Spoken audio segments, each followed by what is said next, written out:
नमस्ते दोस्तों।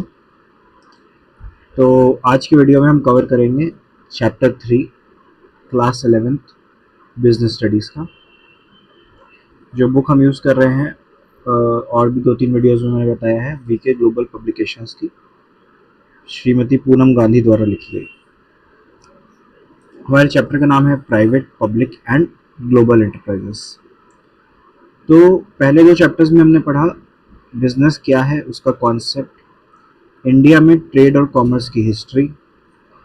Second chapter में हमने देखा कि कितने तरीके के बिजनेस हो सकते हैं, जिसमें सोल प्रोप्राइटरशिप, पार्टनरशिप और कंपनी मेजर 3 टाइप्स थे।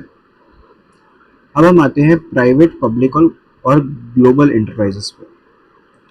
इसमें हम 5 चीज़ें पढ़ेंगे। पहला, पब्लिक सेक्टर और प्राइवेट सेक्टर का कॉन्सेप्ट।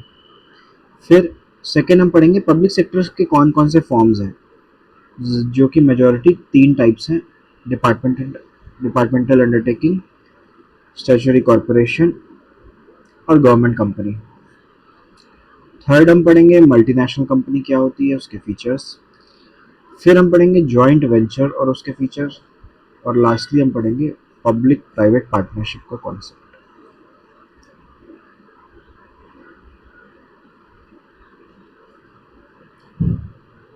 प्राइवेट और पब्लिक के बीच का मेजर डिफरेंस हमने जॉइंट स्टॉक कंपनी के दोनों टाइप्स में भी पढ़ा था।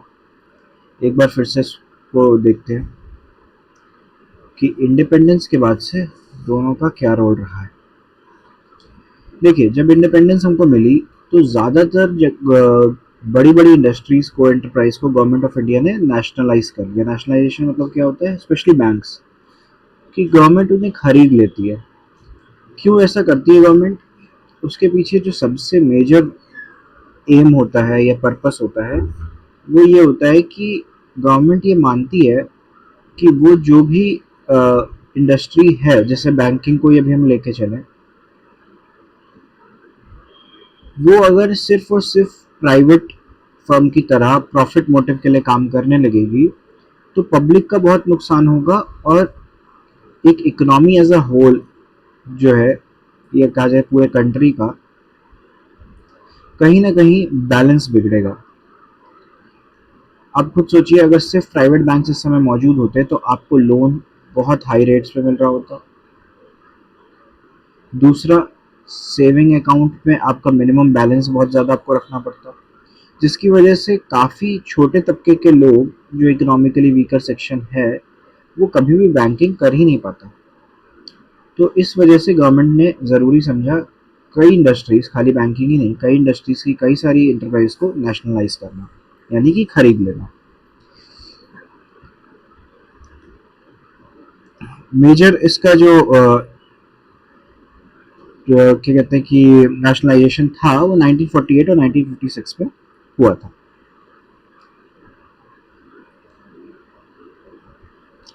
प्राइवेट सेक्टर को काफ़ी सारे रेस्ट्रिक्शंस थे उस टाइम, जैसे कि लाइसेंसिंग के ऊपर लिमिट थी, एक्सपेंशन वो नहीं कर सकते थे बहुत ज़्यादा। लेकिन रेस्ट्रिक्टेड रोल के बावजूद प्राइवेट सेक्टर जो है काफ़ी अच्छे से ग्रो हो रहा था और कंट्री के इकोनॉमिक डेवलपमेंट में भी कंट्रीब्यूट कर रहा था। इकोनॉमिक डेवलपमेंट में कैसे कंट्रीब्यूट किया जाता है? जब किसी एक इंडस्ट्री में 2 या 2 से ज़्यादा कंपनियां आ जाती हैं तो वो एक दूसरे से compete करने के लिए जो अपनी गुड्स या सर्विसेज हैं वो सस्ते दामों में बेचने लगती हैं, जितने मिनिमम दामों में वो बेच सकती हैं। इससे क्या होता है, पब्लिक को सामान सस्ते में मिलता है। प्लस जब ये कंपनियां बढ़ती हैं तो इनको एम्प्लॉयज़ की ज़रूरत होती है, तो ये इकोनॉमी को एम्प्लॉयमेंट देता है। तो एम्प्लॉयमेंट बढ़ाना, प्राइसेस घटाना, क्वालिटी इंप्रूव करना, क्योंकि जो बेटर क्वालिटी देगा इंसान उसी से खरीदेगा। और ये चीज़ें केवल प्राइवेट में ही होती हैं, गवर्नमेंट कंपनीज तो इस तरह से सोचती नहीं। वो तो अक्सर ओलिगोपोली और कार्टेल में विश्वास रखती है। जैसे अभी आपके सामने एग्जांपल होगा, गैस और पेट्रोलियम के लिए हिंदुस्तान पेट्रोलियम, इंडियन पेट्रोलियम और भारत पेट्रोलियम, यही तीनों लोग पेट्रोल और गैस दोनों ही सर्विस प्रोवाइड कराते हैं। इनका रेट भी हमेशा लगभग सेम रहता है और इनका प्रोडक्ट भी आप देखोगे, आप डिफ्रेंशिएट नहीं कर पाओगे कई बार। तो इसको कहते हैं ओलिगोपोली या कार्टेल फॉर्म कर लेना, कि एक कॉन्ट्रैक्ट में आ जाते हैं ये लोग कि हम जो है हमारा जो कंपटीशन रहेगा वो केवल सेल्स का रहेगा, प्राइस और क्वालिटी का नहीं रहेगा। ठीक है, जिससे इनके लिए बिजनेस करना आसान हो जाता है। लेकिन इस तरीके से भी जो गवर्नमेंट थी वो इंडिया को लोन से बचा नहीं पा रही थी, क्योंकि हमें बहुत सारी चीज़ें गवर्नमेंट को सब्सिडाइज करके देनी पड़ रही थी और गवर्नमेंट के ऊपर बोझ बढ़ता चला जा रहा था। एक समय ऐसा आया था कि हमारा जो लोन था वो जीडीपी के बराबर पहुंच गया, जिस वजह से हमें और एक्स्ट्रा लोन देने से मना कर दिया गया। तब जब हमारे ऊपर इंटरनेशनल प्रेशर आया तो उस समय के फाइनेंस मिनिस्टर मनमोहन सिंह जी ने 1991 में न्यू इकोनॉमिक पॉलिसी लाए, जिसके मेन फीचर्स हम एलपीजी नाम से भी जानते हैं। ये एलपीजी गैस वाला नहीं है, ये है लिबरलाइजेशन, प्राइवेटाइजेशन और ग्लोबलाइजेशन। लिबरलाइजेशन में हमने जो बैरियर्स थे प्राइवेट सेक्टर पे कि आपको लाइसेंसिंग करानी पड़ेगी हर चीज़ के लिए, वो मेजॉरिटी ऑफ चीज़ों से हटा दिए गए। Licensing was abolished from majority of areas except relating to security and strategic concern, जैसे कि डिफेंस गुड्स हो गए एक्सेट्रा। इसके बाद इनका जो ग्रोथ पे वो था, एक्सपेंशन पे रोक लगी हुई थी, वो भी हटा दी गई। प्राइवेटाइजेशन ऐसे हुआ कि कई सारे नेशनलाइज्ड फर्म्स को हम सरकार बेचना शुरू कर दिया उसने। और ग्लोबलाइजेशन, हमारा ट्रेड जो है इंटरनेशनल काफ़ी हद तक बंद था, हम ना ही ज़्यादा एक्सपोर्ट करते थे ना ही ज़्यादा इम्पोर्ट करते थे। तो सरकार ने इसको बढ़ावा देने चालू किया और इस तरीके से 1991 इकोनॉमिक पॉलिसी के बाद हमारी इकोनॉमी वापस पटरी पे आना शुरू हो गई। इनकी वजह से, इन चेंजेस की वजह से इकोनॉमिक डेवलपमेंट जो है कंट्री का बहुत ही तेज़ी से इम्प्रूव होने लग गया। अब क्या है, प्राइवेट और पब्लिक के बीच में कोई भी कॉम्पिटिटिव एनवायरनमेंट नहीं है। आपको किसी फील्ड में ऐसा नहीं दिखेगा कि गवर्नमेंट कंपनी भी है, प्राइवेट कंपनी भी है और दोनों कभी कोई आगे बढ़ जाती है कभी कोई आगे बढ़ जाती है, ऐसा किसी भी इंडस्ट्री में देखने को नहीं मिलेगा।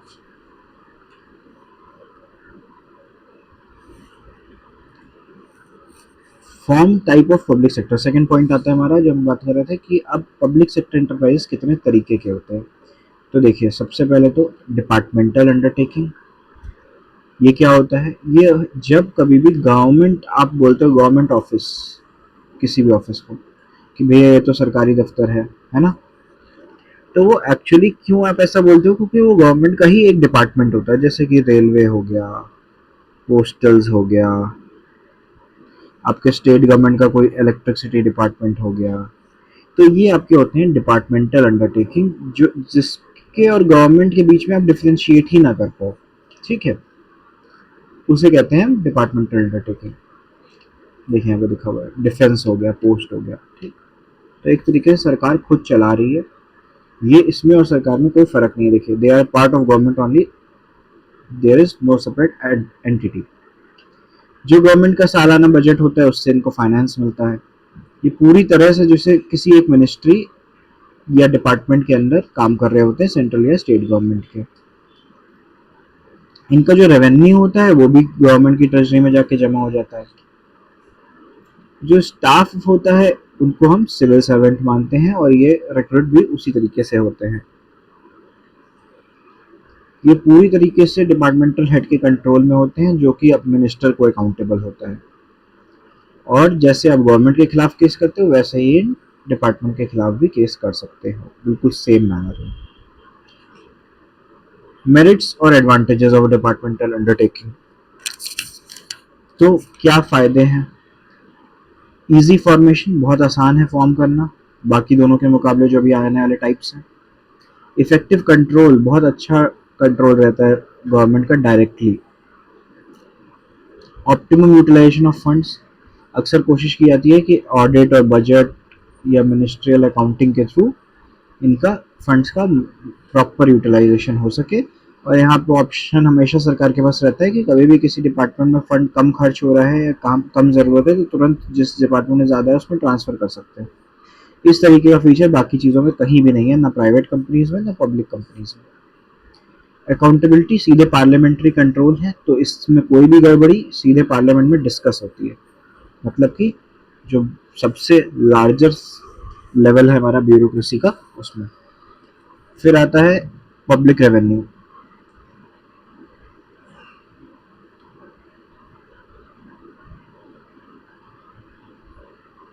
ये गवर्नमेंट रेवेन्यू को बढ़ाने का भी काम करते हैं डिपार्टमेंट्स। जैसे ट्रेन से आप जा रहे हो, आप टिकट खरीद रहे हो, तो सीधे गवर्नमेंट ऑफ इंडिया को फंड जा रहा है। सीक्रेसी। ऐसे डिपार्टमेंट क्यों बनाए जाते हैं? क्योंकि अक्सर हमें सीक्रेसी की जरूरत होती है कुछ केसेस में, जैसे कि डिफेंस। हम उसे प्राइवेटाइज नहीं कर सकते, ना ही हम उसे कंपनी की तरह चला सकते हैं। क्या नुकसान है? इनफ्लेक्सिबिलिटी। काफ़ी हद तक स्ट्रिक्ट पार्लियामेंट्री कंट्रोल की वजह से और मिनिस्टर्स के बहुत ज़्यादा इंटरफेरेंस की वजह से क्या होता है कि ये फ्लेक्सिबल नहीं रह जाते, अपनी मर्जी से कुछ अच्छा इम्प्रूव करना चाहे तो नहीं कर पाते। लैक ऑफ मोटिवेशन, क्योंकि यहाँ पे कोई भी इंसेंटिव बेस्ड वर्क नहीं है कि आपकी इनकम, आप ज़्यादा रेवेन्यू कलेक्ट करके दे रहे हो तो आप लोग को बोनस मिलेगा, एम्प्लॉयज़ को, ऐसा कुछ भी यहाँ नहीं होता है, तो इसीलिए कोई मोटिवेशन भी नहीं होता है। और प्रमोशन भी यहाँ पे आपके एफर्ट के बेसिस पे नहीं होते हैं, सीनियरिटी के बेसिस पे होते हैं, तो इसीलिए एम्प्लॉयज़ किसी भी तरीके से अपना बेस्ट देने के लिए मोटिवेट नहीं हो पाते। Lack of financial autonomy. इनके पास अपनी मर्जी से फंड आता जाता नहीं है, ये जितना भी कमा ले, अगर इन्हें फंड किसी एक सेक्शन में ज़्यादा चाहिए तो इन्हें नहीं मिलेगा, इन्हें वैसे ही मिलेगा जैसा बजट में उस साल के पास हुआ होगा। इनएफिशिएंट मैनेजमेंट, क्योंकि ये ऐसे लोगों से के द्वारा चलाया जाता है जो पब्लिकली इलेक्ट होके आ रहे हैं, जिनके कोई मिनिमम क्वालिफिकेशन का रूल नहीं है, ना ही उनकी क्वालिफिकेशन इस तरह से देखी जाती है कि वो उस फील्ड में एक्सपर्ट है कि नहीं, तो इस वजह से मैनेजमेंट इनएफिशिएंट रहता है। रेड टेपिज्म एंड ब्यूरोक्रेसी, बहुत ही ज़्यादा किसी भी प्रोसेस के लिए हद से ज़्यादा फॉर्मेलिटीज़ होती हैं, पेपर वर्क होता है, प्रोसीजर बहुत लंबे जाते हैं, इस वजह से काम समय पे नहीं हो पाता है। तो इसीलिए तभी सूटेबल है जहाँ अटमोस्ट सीक्रेसी चाहिए, जहाँ पे गवर्नमेंट का कंट्रोल होना बहुत ज़रूरी है, जहाँ पे इतना बड़ा इन्वेस्टमेंट चाहिए होता है कि कोई अकेला व्यक्ति या पब्लिक मिलके भी नहीं लगा सकती, जैसे कि एयरक्राफ्ट हो गया, आयरन एंड स्टील हो गया। और दूसरा, अंडरटेकिंग जो है एक सोर्स ऑफ रेवेन्यू होता है जहाँ पे, तो वहाँ पे डिपार्टमेंटल अंडरटेकिंग बनाना बेटर है। सेकेंड टाइप आता है हमारा पब्लिक कॉरपोरेशन या स्टैट्यूटरी कॉरपोरेशन। ये कैसी चीज़ें होती हैं? जैसे कि आप स्टेट बैंक ऑफ इंडिया जानते हो, एयर इंडिया जानते हो, अभी मैं आप किसको बता रहा था, Hindustan petroleum, Indian oil corporation, तो इस तरीके की चीज़ें, एफसीआई, ये सब क्या है? पब्लिक कॉरपोरेशन है या स्टैट्यूटरी कॉरपोरेशन। ये पार्लियामेंट में एक स्पेशल एक्ट पास करके बनाए गए होते हैं और पूरी तरह से गवर्नमेंट द्वारा फाइनेंस्ड होते हैं, लेकिन ये प्रॉफिट मोटिव के लिए काम करते हैं। जैसे ऊपर जो डिपार्टमेंटल अंडरटेकिंग था वो क्या किन के लिए काम करता था? वो पब्लिक वेलफेयर के पर्पज से काम करता था, वो अक्सर लॉस में जाए कोई दिक्कत नहीं है। यहाँ पे क्या है, ये प्रॉफिट मोटिव के लिए भी काम करते हैं। इनके पास वेलफेयर का तो मोटिव होता ही है क्योंकि गवर्नमेंट ऑर्गेनाइजेशन है, लेकिन प्रॉफिट मोटिव भी रहता है। इसके अलावा इनकी क्या कैरेक्टरिस्टिक्स हैं? एक्ट ऑफ पार्लियामेंट या फिर स्टेट लेजिस्लेचर द्वारा बनता है। फिर पावर, ऑब्जेक्टिव और लिमिटेशंस जो है वो उस एक्ट के हिसाब से ही चलते हैं। पूरी तरह से सेंट्रल और या स्टेट गवर्नमेंट के अंडर में काम करता है, लेकिन इसकी सेपरेट लीगल आइडेंटिटी होती है। आप जब एसबीआई या आरबीआई जाओगे या इंडियन ऑयल के पंप पे जाओगे तो आपको ये महसूस होगा कि आप किसी सरकारी जगह पे नहीं आए हो, बल्कि आप, उसकी एक अपनी पहचान है उस जगह की, वहाँ के एम्प्लॉयज़ की अपनी पहचान है, इसीलिए आपको ये महसूस होगा कि आप उस पर्टिकुलर कंपनी पे आए हो अपने काम के लिए। ठीक है। कौन मैनेज करता है इसे? देखिए, गवर्नमेंट डायरेक्टली मैनेज नहीं करती है इन्हें, गवर्नमेंट नॉमिनेट करती है बोर्ड ऑफ डायरेक्टर्स को, और वो बोर्ड ऑफ डायरेक्टर किसी भी प्राइवेट कंपनी में जैसे होते हैं, पब्लिक कंपनी में जैसे होते हैं, वैसे मैनेज करते हैं। इनका रिक्रूटमेंट तरीका भी अपना खुद का अलग होता है, डिपार्टमेंट अंडरटेकिंग की तरह नहीं होता। रेम्यूनरेशन भी इनका सेंट्रल पे लेवल के हिसाब से नहीं होता है। It enjoys administrative autonomy as it is relatively free from political interference. ये रिलेटिवली वर्ड इसीलिए दिया गया है क्योंकि डिपार्टमेंटल अंडरटेकिंग के मुकाबले ये पॉलिटिकल इंटरफेरेंस से थोड़ा सा दूर रहती है, इसीलिए अपनी मर्जी से थोड़ा बहुत काम कर सकती है एक लिमिट तक, पूरी तरह से नहीं। The main motive of public corporation is service to general public. General public तक सर्विसेज, अच्छी सुविधाएं पहुंचाना इसका काम है। ये भी पार्लियामेंट को अकाउंटेबल है। एनुअल रिपोर्ट इनको देनी होती है कि इन्होंने पूरे साल क्या काम किया, और ये रिपोर्ट जाती है आपकी CAG को, कंट्रोलर एंड ऑडिटर जनरल को। फायदे, क्विक डिसीजन है रिलेटिवली, एडमिनिस्ट्रेटिव ऑटोनॉमी है जैसे कि ऊपर बताया हमने, सर्विस मोटिव है, फिर स्टाफ थोड़ा ज़्यादा एफिशिएंट रहता है क्योंकि यहाँ पे रेम्युनरेशन वर्क बेस पे इम्प्रूव होता है, प्रमोशंस भी वर्क बेस पे इम्प्रूव होते हैं। प्रोफेशनल मैनेजमेंट, जो बोर्ड ऑफ डायरेक्टर होते हैं वो बिजनेस एक्सपर्ट होते हैं, वो मिनिस्टर्स की तरह इलेक्टेड नहीं होते, तो इसीलिए वो मैनेजमेंट जो करते हैं वो काफ़ी हद तक प्रोफेशनल वे में करते हैं। नुकसान क्या रहता है, ऑटोनॉमी कभी कभी देखा जाता है कि केवल पेपर पे है, क्योंकि प्रैक्टिकली देखा जाए तो मिनिस्टर्स या गवर्नमेंट ऑफिशियल्स जो है या पॉलिटिकल पार्टीज भी कई बार इंटरफेयर करती हैं इनके कामों में अनऑफिशियली। लैक ऑफ इनिशिएटिव, क्योंकि पब्लिक कॉर्पोरेशन का उतना कोई कंपटीशन होता नहीं है। अब आप देखोगे SBI, PNB ये सब सरकारी बैंक है, इनका कोई कंपटीशन नहीं है। ऊपर मैंने बात की थी इंडियन ऑयल की, हिंदुस्तान पेट्रोलियम की, भारत पेट्रोलियम की, तो ये आपस में इनका कंपटीशन है लेकिन कोई खास नहीं, क्योंकि उन्होंने कार्टेल फॉर्म कर रखा है, तो इसीलिए इतना भी इनिशिएट नहीं करते हैं ये लोग कुछ बहुत बड़ा या नया करने के लिए। रिजिड स्ट्रक्चर, इसमें क्या होता है कि क्योंकि ये एक्ट द्वारा बनाए गए हैं तो इसीलिए इनके स्ट्रक्चर में चेंज लाना, जैसे कि कौन किसके नीचे काम करेगा, किस पोस्ट का क्या नाम होगा, क्या पे लेवल होगा।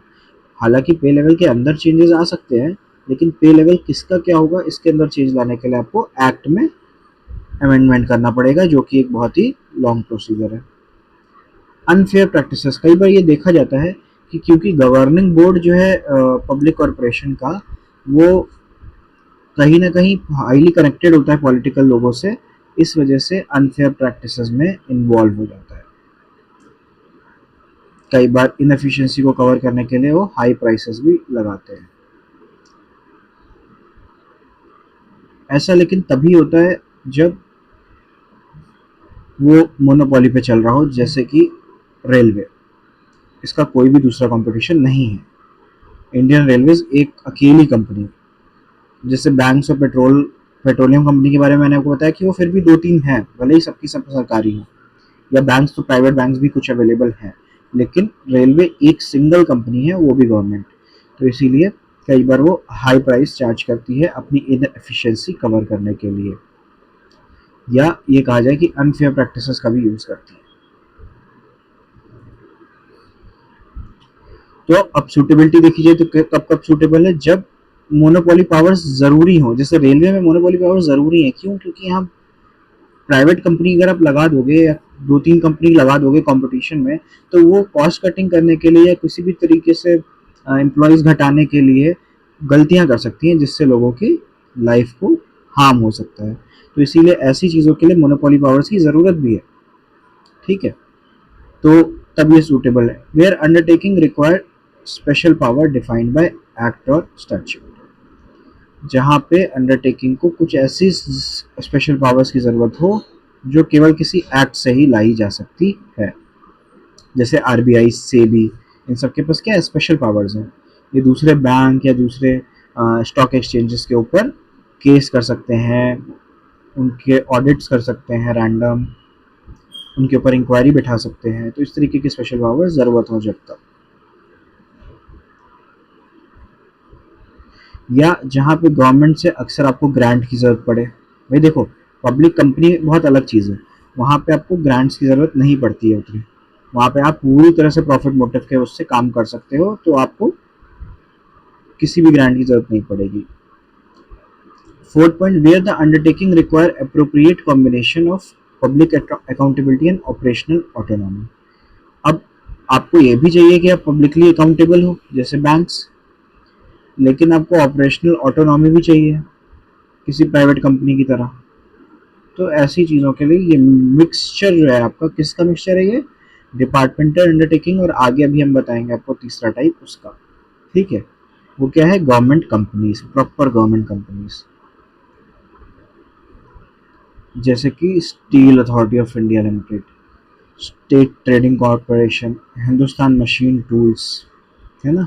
ये कंपनी पूरी तरीके से प्रॉफिट मोटिव के लिए ही चल रही हैं, और इनका प्रॉफिट गवर्नमेंट को सरप्लस में ले जाने के लिए है। जो डिपार्टमेंटल अंडरटेकिंग लॉस लाते हैं पब्लिक वेलफेयर के लिए, वही पूरा करने के लिए ये कंपनीज बनी है। ठीक है, ये कंपनी नॉर्मल किसी भी प्राइवेट पब्लिक कंपनी की तरह है, लेकिन इसमें 50% से ज़्यादा शेयर, जो कैपिटल में शेयर होता है, वो गवर्नमेंट का होता है, या तो सेंट्रल या स्टेट या दोनों का सम अप। ठीक है,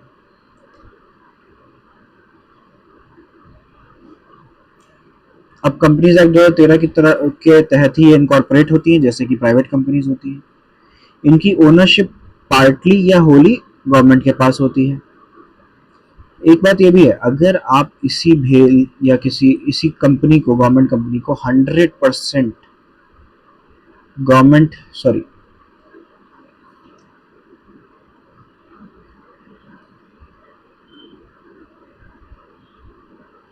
100% इसका शेयर गवर्नमेंट को दे दो, तो क्या होगा?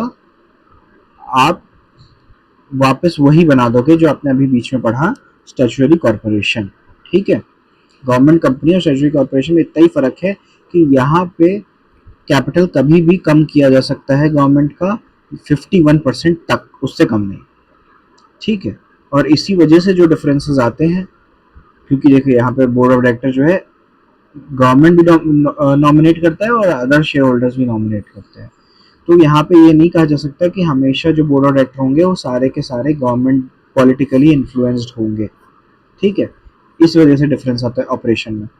सेपरेट लीगल एंटिटी, ये पूरी तरह से एक अलग कंपनी की तरह ही काम करती है, जैसे कोई प्राइवेट कंपनी। मिनिस्ट्रियल कंट्रोल, इसके ऊपर थोड़ा मिनिस्ट्रियल कंट्रोल इसलिए रहता है क्योंकि कभी कभी कुछ सब्सिडी या कुछ टैक्सेशन के थ्रू इसके प्राइसेस को गवर्नमेंट को कंट्रोल करना होता है, इकोनॉमी को कंट्रोल करने के लिए। फाइनेंशियल ऑटोनॉमी, हालांकि ये अपने प्रॉफिट्स खुद कमाती है, तो इसीलिए काफ़ी हद तक उन फंड्स को ये खुद से यूज़ कर सकती है, लेकिन इसके पास बोरोइंग पावर रहती है, क्योंकि कोई भी व्यक्ति गवर्नमेंट द्वारा 51% से ज़्यादा ओन शेयर कंपनी को लोन देने से पहले या इक्विटी शेयर खरीदने से पहले रिस्क नहीं समझेगा। इसीलिए इसके पास जो है हमेशा पैसे की, फंड्स की कमी कभी भी नहीं आती। एफिशिएंट स्टाफ, लेकिन क्योंकि स्टाफ पूरी तरीके से प्राइवेट कंपनी की तरह रिक्रूट होता है, और उनके जो एम्प्लॉयमेंट रूल्स हैं, उनका जो कंपनसेशन है, सैलरी एक्सेट्रा, वो सब भी इंडिपेंडेंटली डिसाइड कर सकती है कंपनी, तो इसीलिए स्टाफ एफिशिएंटली काम करता है। अकाउंटेबिलिटी, गवर्नमेंट कंपनी अपने अपने डिपार्टमेंट, जो कंसर्न डिपार्टमेंट है, उनकी तरफ अकाउंटेबल है। साथ ही साथ इसे एनुअल रिपोर्ट भी निकालनी पड़ती है कंपनी की तरह। हालांकि इसकी एनुअल रिपोर्ट पार्लियामेंट और स्टेट असेंबली में भी डिस्कस होती है। फ़ायदे यही सब, administrative autonomy, greater flexibility, efficient staff, collaboration, अक्सर ये कोलैबोरेट करती है दूसरी छोटी कंपनीज, प्राइवेट कंपनीज और टेक्निकल लोगों के साथ, एक्सपर्ट्स के साथ, कुछ नए वेंचर्स के लिए, कुछ नए प्रोजेक्ट्स के लिए, जो कि बाकी दोनों को अलाउड नहीं है। डिसएडवांटेजेस क्या है? इसमें भी ऑटोनॉमी ऑन पेपर ओनली, कहीं ना कहीं यहाँ पे भी एक्चुअल प्रैक्टिस में भी ये नहीं कहा जा सकता है पॉलिटिकली इन्फ्लुएंस लोग, लेकिन गवर्नमेंट के बड़े ऑफिशियल्स तो इसको कंट्रोल करते ही हैं ओरली। पॉलिटिकल इंटरफेरेंस, कई मिनिस्टर्स गवर्नमेंट कंपनी को अपनी प्रॉपर्टी समझने लगते हैं, और इसीलिए जो है क्या कहते हैं कि उनकी ऑपरेशनल पॉलिसीज में ज़बरदस्ती छेड़छाड़ करते हैं और इंटरफेयर करते हैं। हालांकि इसमें वो एक हद तक ही सक्सेसफुल हो सकते हैं, ज़्यादा नहीं, क्योंकि 49%, अगर किसी भी कंपनी में 49% कैपिटल प्राइवेट लोगों ने ले रखा है, तो वो इनको अपनी मर्जी नहीं चलाने देंगे। Board packed with government representative, अक्सर क्या होता है 51% के कारण जो आपको मेजॉरिटी मिल जाती है कई सारे डिसीजन लेने की, तो उस वजह से अक्सर बोर्ड और डायरेक्टर में ये लोग ऐसे लोगों को रखते हैं जो इनके अपने होते हैं, गवर्नमेंट के अपने बंदे होते हैं।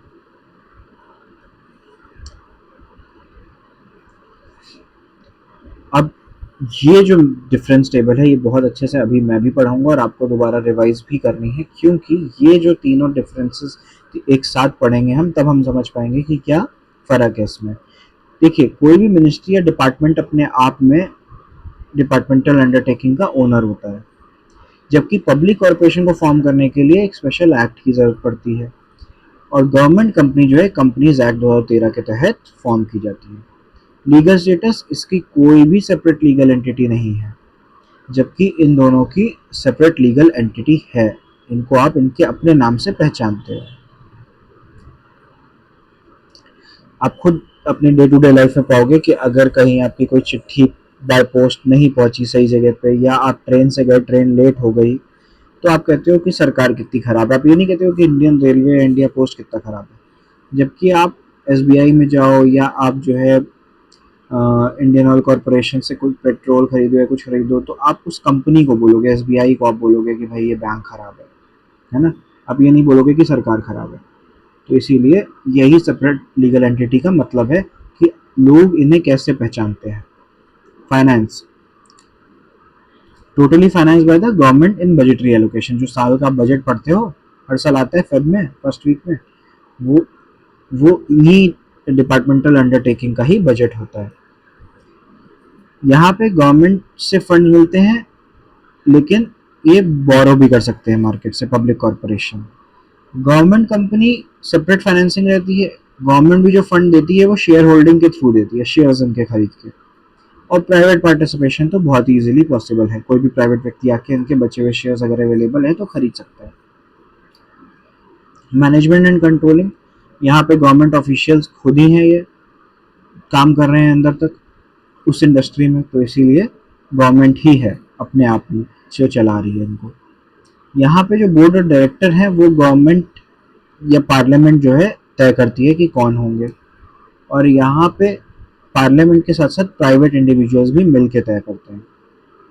Staff, civil services, civil servant चलते हैं इसके अंदर, और यहाँ पे गवर्नमेंट सर्वेंट नहीं होते, इनका अपना कॉन्ट्रैक्ट ऑफ सर्विस होता है।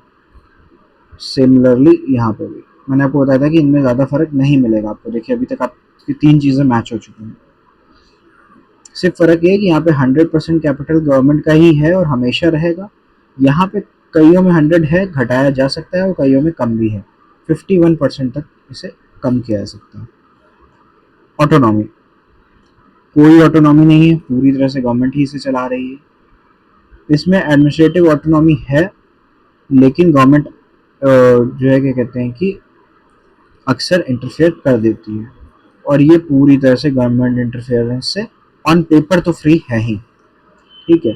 ओनरशिप, पूरी तरह से गवर्नमेंट ओन करती है, इन्हें भी पूरी तरह से गवर्नमेंट ओन करती है। इसमें 51% ओनर गवर्नमेंट होती है, एटलीस्ट, ज़्यादा भी हो सकती है। पब्लिक अकाउंटेबिलिटी, ये पार्लियामेंट को अकाउंटेबल है, ये जिस मिनिस्ट्री में काम कर रहे हैं उसको अकाउंटेबल है, ये भी जिस मिनिस्ट्री कंसर्न है उसको अकाउंटेबल है। फ्लेक्सिबिलिटी ऑफ ऑपरेशन, यहाँ कुछ भी नहीं है, यहाँ पे थोड़ा सा कंसिडरेबल फ्लेक्सिबिलिटी है, और यहाँ पे काफ़ी मॉडरेट। सूटेबिलिटी, अब सूटेबिलिटी नहीं, इन्होंने एग्जाम्पल ही दे दी है, डिफेंस, पोस्ट, टेलीकॉम, ब्रॉडकास्टिंग, इन सब के लिए डिपार्टमेंटल अंडरटेकिंग होना ही सूट करेगा। Industrial and commercial enterprise of national priority, ऐसी चीज़ें जो पूरे नेशन के लिए बहुत इंपॉर्टेंट हैं, लेकिन वो होनी चाहिए इंडस्ट्रियल या कमर्शियल एंटरप्राइज।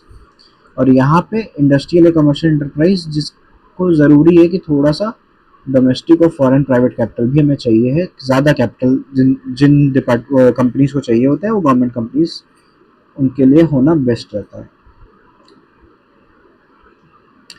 प्राइवेट और पब्लिक के बीच का डिफरेंस आप होमवर्क में पढ़ोगे खुद। और इसके बाद आता है मल्टीनेशनल कंपनी या ग्लोबल एंटरप्राइज। मल्टीनेशनल कंपनी दो वर्ड से बन रहा है, मल्टीनेशनल वर्ड, मल्टी और नेशनल, जिससे हमें साफ पता चल जाता है ये कई नेशंस या कई कंट्रीज से में काम करते हैं। ठीक है। इनकी ब्रांचेस होती हैं, फैक्ट्रीज होती हैं, वर्कशॉप होती हैं अलग अलग कंट्री में। इनका जो ग्लोबल हेडक्वार्टर होता है वो किसी एक कंट्री में होता है, ज़्यादातर इनकी ओरिजिनल कंट्री में, मतलब जहाँ से इनका ओरिजिन हुआ है।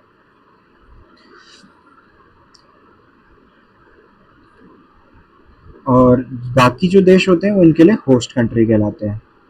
कुछ एग्जांपल्स इसके Coca Cola, Hyundai, Nike, Reebok, L'Oreal, Sony, LG etcetera. Features क्या हैं? Giant size and huge capital resource, क्योंकि इतनी बड़ी कंपनी हो जाती है कि इंटरनेशनल लेवल पे काम कर रही होती हैं, तो इनके शेयर्स भी जो है हर मार्केट में अवेलेबल होते हैं और इनको ग्लोबली फंड्स भी कलेक्ट हो जाते हैं। तो इसीलिए बहुत ही ज़्यादा फंड के बेसिस पे देखा जाए तो बहुत बड़ी कंपनीज हो जाती है। फिर आता है सेंट्रलाइज कंट्रोल। जो होम कंट्री इनकी होती है, जो हेडक्वार्टर्स होता है, वहाँ से इनको कंट्रोल किया जाता है। जो भी ब्रांचेस होती हैं वो उसी पॉलिसी पे काम करती हैं जो हेडक्वार्टर ने फॉर्म की है। फिर आता है आपका एडवांस टेक्नोलॉजी। क्योंकि मल्टीनेशनल कंपनी हर देश में है, हर बड़े देश में तो स्पेशली, तो इसीलिए जिस भी देश में सबसे ज़्यादा एडवांस टेक्नोलॉजी होती है वहाँ से उस चीज़ को पिक कर सकती हैं। और इनके पास फंड की भी कमी नहीं है कि बहुत एडवांस टेक्नोलॉजी अगर महंगी पड़ रही है तो हम कैसे लेंगे, ऐसा भी नहीं। तो इसीलिए जो है सबसे बेस्ट टेक्नोलॉजी आपको इन्हीं कंपनीज में देखने को मिलती है। Expansion of market territory. क्योंकि इनके पास बहुत वास्ट रिसोर्सेज हैं अलग अलग देशों में मौजूद होने की वजह से। एक्सलेंट मार्केटिंग स्किल्स हैं, क्योंकि आप जो बेस्ट ऑफ द वर्ल्ड है उनको एम्प्लॉय कर सकते हो, एक्सपर्ट्स को।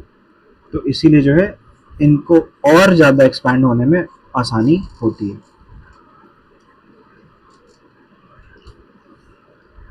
ओलिगोपोलिस्टिक पावर्स, अक्सर क्या होता है कि कई कंपनीज के ही हाथ में, कई मल्टीनेशनल कंपनी जो एक इंडस्ट्री में काम कर रही हैं, जैसे आप ऑटोमोबाइल इंडस्ट्री की बात कर सकते हो,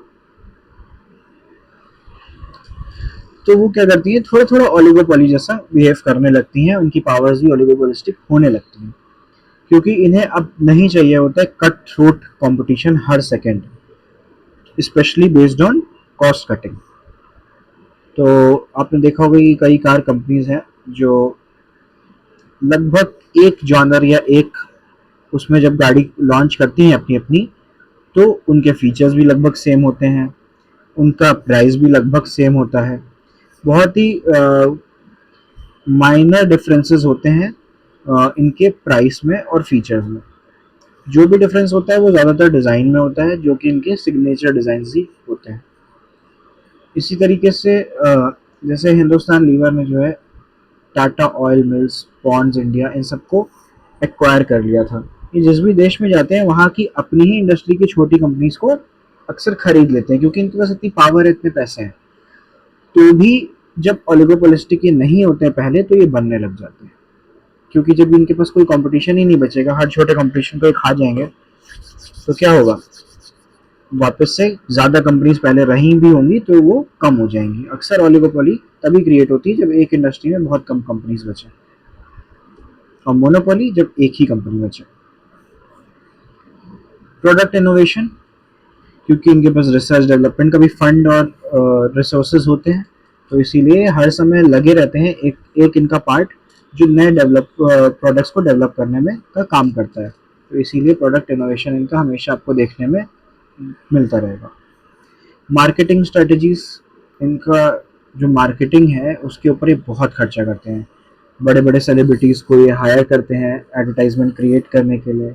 एडवर्टाइजमेंट कराने के भी इनके सोर्सेज सब होते हैं, सोशल मीडिया पे भी करेंगे, टीवी पे भी करेंगे, सड़क पे जो होर्डिंग्स लगी रहती हैं सड़कों पे उस पर भी ये दिखेंगे, न्यूज़पेपर्स में भी दिखेंगे। कोई भी तरीका ये छोड़ते नहीं है, बहुत पैसे खर्चा कर सकते हैं। फॉरेन कोलैबोरेशन, अक्सर क्या होता है अपने देश को छोड़ के बाकी देशों से भी कोलैबोरेट करते रहते हैं।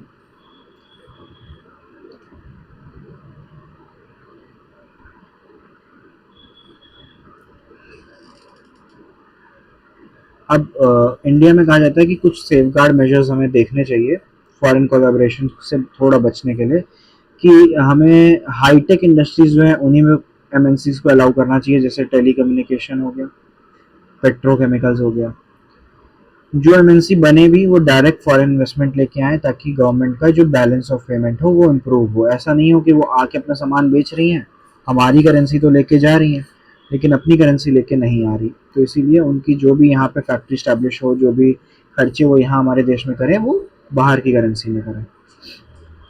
MNC should not be allowed to kill small domestic enterprises. हाँ, कुछ रोक लगनी चाहिए जिससे कि जैसे अभी हमने आपको ऊपर बताया कि छोटी कंपनीज को खरीद लिया था हिंदुस्तान में, तो हिंदुस्तान यूनिलीवर लिमिटेड ने, तो ऐसा नहीं करना चाहिए, ऐसे अलाउड नहीं होना चाहिए कि वो डोमेस्टिक फर्म्स को खरीद पाए, ताकि एक हेल्दी कंपटीशन मिले डोमेस्टिक फर्म्स को जिसे वो सस्टेन कर सकें। फिफ्थ और लास्ट आपका आता है जॉइंट वेंचर, सॉरी फोर्थ आपका आता है जॉइंट वेंचर। जॉइंट वेंचर कब होता है? जब दो या दो से ज़्यादा फर्म किसी एक प्रोजेक्ट के लिए या किसी एक टारगेट के लिए कोलैबोरेट करती हैं। जैसे Tata iron and steel company ने ज्वाइन किए, हाथ मिलाया आईपीसीओएल, एक गवर्नमेंट एंटरप्राइज है, उससे, ताकि IPI Tata sponge iron limited, Tungabhadra industries limited of India, Yamaha motors company, इन सबको प्रमोट करने के लिए। ठीक है। ऐसे ही मारुति जो इंडियन कंपनी थी बहुत पहले, उसने क्या किया था, सुजुकी जो जापानीज कंपनी थी उसके साथ मिलकर मारुति सुजुकी बनाया था। हालांकि अब काफ़ी साल हो गए सुजुकी ने मारुति को खरीद लिया है, लेकिन काफ़ी समय तक ये जॉइंट वेंचर चला था।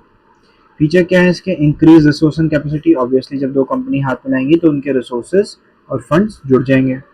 Access to new market and distribution network. जो बाहर से एक कंपनी आके किसी लोकल कंपनी से हाथ मिला रही है, उस बाहर की कंपनी को क्या फ़ायदा है कि वो एक नए मार्केट को एक्सेस कर पाई और उसका डिस्ट्रीब्यूशन नेटवर्क बढ़ा। Access to technology. यहाँ जो होम कंट्री है उसको क्या फ़ायदा हुआ कि उसको बाहर विदेश से जो नई एडवांस टेक्नोलॉजी है उसका एक्सेस मिल गया। इनोवेशन। जब दो लोग मिलते हैं, दोनों की जो टेक्निकल सोच है और आइडियाज़ हैं वो मिक्स होते हैं तो नई चीज़ें इनोवेट होती हैं। Low cost of production. क्योंकि जब आप दो कंपनी से हाथ मिलाते हो, दो कंपनी हाथ मिलाती है तो ऐसा क्यों करती हैं? क्योंकि किसी एक के पास कुछ है, किसी दूसरे के पास कुछ है। अब अक्सर ये देखा जाता है कि किसी एक के पास क्या है, low cost of raw material, labour, management professional, ये सब चीज़ें, स्पेशली इंडिया में। जैसे सुजुकी आई इंडिया में तो क्यों आई, उसकी एक बहुत बड़ी वजह ये भी थी कि मारुति के पास यहाँ पे जो फैक्ट्रीज थी वो लोअर कॉस्ट ऑफ प्रोडक्शन पे चल रही थी।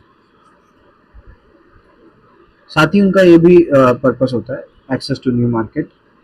भाई आप सीधे आके यहाँ सामान अपना बेचने लगोगे, हो सकता है लोगों को पसंद ना आए, पर यहाँ की एक स्टैब्लिश्ड कंपनी से आप कंसल्ट करोगे, उसके साथ ज्वाइंटली वेंचर करोगे तो आपको उसके थ्रू पता चलेगा कि यहाँ पे कैसा प्रोडक्ट काम करता है, कैसा नहीं करता है। आज आप देखिए सुजुकी जो है एकदम इंडिया के एकदम जड़ों तक पहुँची हुई है, सब कुछ जानती है कि कस्टमर को कैसा प्रोडक्ट चाहिए। Established brand name. जब दो फर्म जुड़ती हैं, जॉइंट वेंचर करती हैं, तो दोनों की गुडविल भी एक दूसरे को बेनिफिट करती है, इस वजह से एक ब्रांड नेम आपका चल जाता है। लास्ट आता है आपका पांचवा और आखिरी, पब्लिक प्राइवेट पार्टनरशिप। जब कोई गवर्नमेंट सर्विस और प्राइवेट बिजनेस जुड़ के कोई वेंचर करे, स्पेशली कुछ कंस्ट्रक्शन के लिए, अक्सर ये चीज़ कंस्ट्रक्शन के लिए या लार्ज स्केल सर्विस प्रोवाइड करने के काम में आती है। जैसे कि एक हॉस्पिटल बिल्डिंग जो है फाइनेंस की गई और कंस्ट्रक्ट की गई प्राइवेट डेवलपर के द्वारा, और उसके बाद उसको लीज को दे दिया गया हॉस्पिटल अथॉरिटी को, गवर्नमेंट को। ठीक है, तो ये क्या हो गया? PPP, public private partnership. इसको हम ट्रिपल पी, P3 या PQ भी बोलते हैं। फीचर्स क्या है इसके? ये प्राइवेट पार्टी और पब्लिक सेक्टर के बीच का कॉन्ट्रैक्ट है। इसकी वजह से क्या होता है, इसमें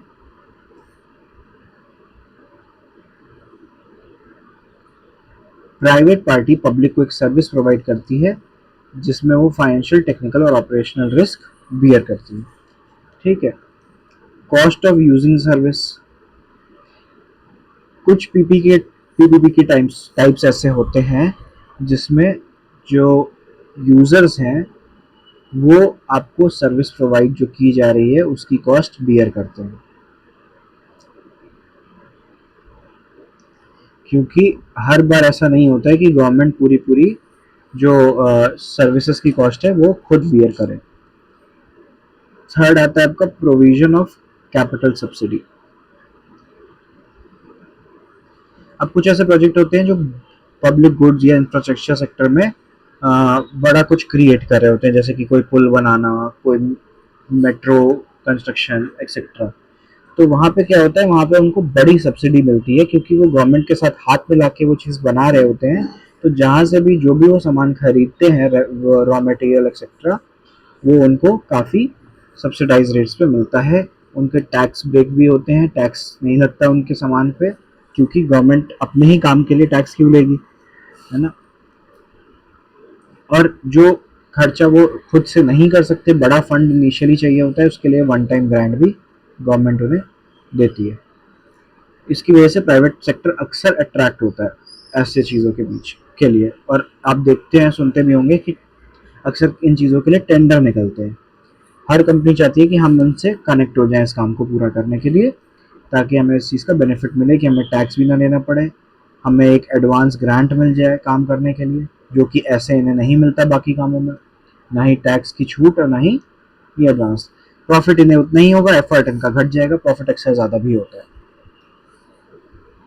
एग्जाम्पल इन्होंने दे दिया DMRC, Delhi metro rail corporation. यहाँ पे जो रेल कॉरपोरेशन है वो भी प्राइवेट कंपनी ही है, गवर्नमेंट के साथ हाथ मिला के मेट्रो को चला रही है। बनाना तो था ही, बनाया तो होगा ही किसी कंपनी ने, प्राइवेट कंपनी ने। ऑपरेट करने के लिए भी इन्होंने प्राइवेट कंपनी को चुना है। फिर आता है आपका शेयरिंग ऑफ रेवेन्यू। तो पीपीपी का जो रेवेन्यू है वो गवर्नमेंट और प्राइवेट पहले से एग्रीमेंट में एक रेशियो तय कर लेती है और उसके हिसाब से शेयर करती है प्रॉफिट को, इनकम को, सॉरी। लास्ट है प्रॉब्लम विद पीपीपी। एक बहुत बड़ी प्रॉब्लम है पीपीपी प्रोजेक्ट के साथ कि जो प्राइवेट इन्वेस्टर्स हैं उनको ऐसा रेट ऑफ रिटर्न मिलता है जो गवर्नमेंट बॉन्ड से के रेट से भी ज़्यादा हाई होता है, जबकि ज़्यादातर रिस्क जो है वो पब्लिक सेक्टर ने बियर किया होता है। भाई कोई भी प्रॉब्लम आएगी, कोई भी गड़बड़ी हो जाएगी तो बात आएगी गवर्नमेंट पर, तो इसीलिए पब्लिक सेक्टर अक्सर सारा रिस्क बियर करता है। लेकिन प्रॉफिट का पार्ट जो है वो प्राइवेट इन्वेस्टर को भी उतना ही मिलता है जितना गवर्नमेंट को मिलता है। ठीक है, तो ये हो गया आपका थर्ड चैप्टर। अगले वीडियो में हम फोर्थ चैप्टर कवर करेंगे, जो कि आपका होगा इमर्जिंग फॉर्म्स ऑफ बिजनेस, नहीं सॉरी, वो फिफ्थ चैप्टर है आपका, बिजनेस सर्विसेज, हम अगले वीडियो में कवर करेंगे। होपफुली ये भी इस चैप्टर की तरह एक ही वीडियो में कवर हो जाएगा। ठीक है, इस वीडियो के लिए इतना ही। धन्यवाद। कमेंट में आप लोग ज़रूर बताइए कि क्या इम्प्रूवमेंट किए जा सकते हैं, और कुछ ऐसे टॉपिक्स जो बिल्कुल आपको समझ ना आते हों, शॉर्ट टॉपिक, जिसको मैं यूट्यूब शॉर्ट्स में कवर करूँगा। Thank you.